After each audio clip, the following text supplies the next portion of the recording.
Hello everyone, Tom from 10G Digital here, bringing you the latest tips, tricks, workarounds and the latest features from Squarespace. In this video, I'm going to show you how you can use pinned blocks in Squarespace. Now, pinned blocks are a relatively new feature in Squarespace. It's been around for a couple of months, but I was never really sure how to use it. In fact, it was rather annoying because I used to click on it by mistake and then wonder why my blocks were behaving badly. I then thought back and remembered that I created something in Wix a couple of years ago, a website for another client, using a pinned feature. I thought I'd see if I can replicate what I did on Wix. So what I've got on screen here is a quick demo site I've knocked up for a classic car club, as an example. And you'll see that as I scroll down, the image of the Porsche, the first one, stays where it is whilst the rest of the content flows over the top of it. I think this is a great looking feature, all with zero code. So I know there's lots of plugins out there that can replicate this, but it's great that Squarespace has got something like this in there natively now that anyone can use. So how do we do this then? If we jump into Squarespace's edit mode,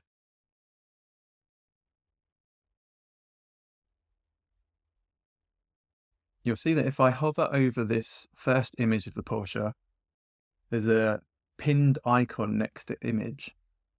And if we contrast that to the text block, we haven't got that there. And if we click on the text block, you can see that the pin is not filled in. And if we were to click on the image at the back, you can see that it is filled in, meaning that this image block is pinned. And to have this effect that you've just seen, this image is the only block that is pinned. Now, when you pin an icon, you'll get these settings here. I'll hold my hands up and be completely honest, I don't know what they do. I assume they set the starting position of where you'd be scrolling from. In fact, the tooltip tells you there. But I was playing around with these earlier, but they didn't seem to make any effect on my scrolling behavior.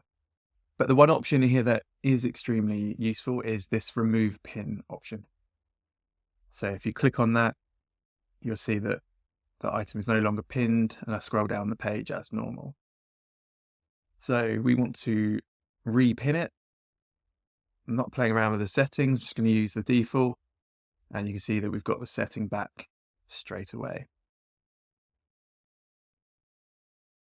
So there are two key points here that I need to raise. The first one is that it has to be within one big section.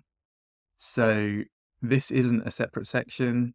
This isn't a separate section. They're all in the same section. The way this works is that when you pin a block, it will remain pinned until the next section underneath it picks it up. So I can show you what I mean here. If I scroll to the bottom, we insert a blank section. Oh, not for the footer.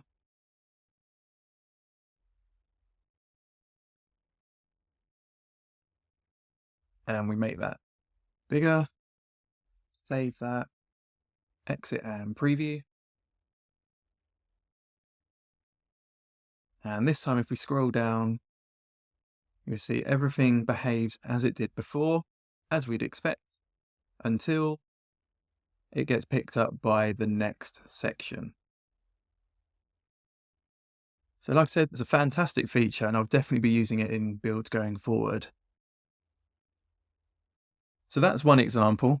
Another example I've got here is if you were just using text blocks. So if we just make that large. So you can imagine we've got a web design process that we want to show on our website. What I've done here is I've added a pin to this text block here for the process. So you can see that the pin icon is active and these individual steps are not pinned. So if I just make that bigger and we save and test.